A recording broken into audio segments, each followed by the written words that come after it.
ఈరోజు మా అమ్మ అయితే తెలగపిండి కూర వండుతుంది.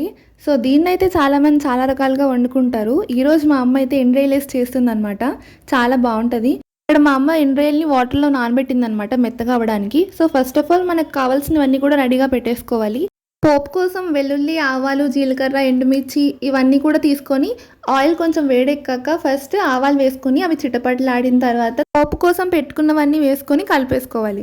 ఇవన్నీ కొంచెం లైట్‌గా రోస్ట్ అయిన తర్వాత మనం ఆల్రెడీ కట్ చేసుకున్న ఆనియన్స్, పచ్చిమిర్చి, కరివేపాకు ఇవన్నీ కూడా వేసేసుకొని ఒక 2-3 మినిట్స్ బాగా ఫ్రై చేసుకోవాలనమాట.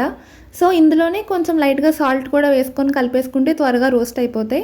అండ్ అలాగే లైట్‌గా పసుపు కూడా వేసుకొని కలుపుకోవాలి. నెక్స్ట్ ఇందులోనే తెలగపిండిని వేసేసుకొని కొంచెం కలర్ మారే వరకు రోస్ట్ చేసుకోవాలనమాట.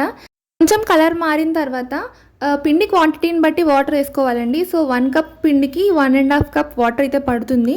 సో, వాటర్ వేసుకొని లైట్‌గా కలిపేసుకొని మూత పెట్టేసుకోవాలి. 5 మినిట్స్‌కి అలా మధ్యలో మూత తీసుకొని కలుపుకుంటే సరిపోతుందండి. ఆల్మోస్ట్ ప్రాసెస్ అంతా 10-15 మినిట్స్‌లో అయిపోతుంది.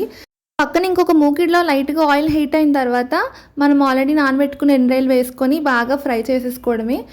ఫ్రై అవుతున్నప్పుడే అందులో లైట్‌గా జీలకర్ర, కొంచెం కరివేపాకు వేసుకుంటే స్మెల్ ఇంకా బావుంటదండి. సో, కొంచెం బాగా రోస్ట్ చేసిన తర్వాత తినే స్పైస్‌ని బట్టి కారం అడ్జస్ట్ చేసి వేసుకొని కలిపేసుకోవాలి. నెక్స్ట్ ఈ కలుపుకున్న తర్వాత మనం ఆల్రెడీ పక్కన పెట్టుకున్న తెలగపిండి ఉంటది కదా! సో, అది ఇందులో మనం కొంచెం వేసేసుకొని మిక్స్ చేసుకొని కలిపేసుకోవాలనమాట బాగా. మొత్తం దీంట్లోకి ట్రాన్స్‌ఫర్ చేసుకొని కలుపుకోవచ్చు. లేదంటే దీన్నే తెలగపిండిలో వేసేసి కూడా కలిపేసుకోవచ్చు మీ ఇష్టం. సో, అంతేనండి.